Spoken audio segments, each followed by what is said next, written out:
मजा आया। और मैं ये जो मजा है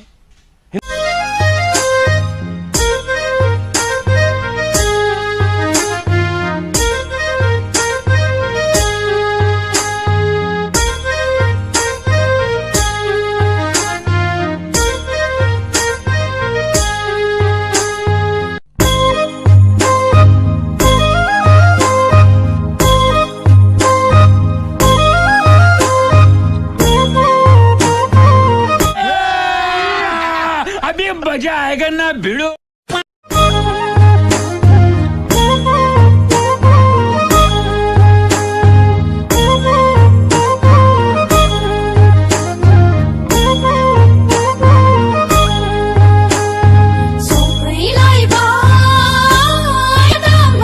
कितने तेजस्वी लोग हैं हमारे पास, कितने शानदार विचार।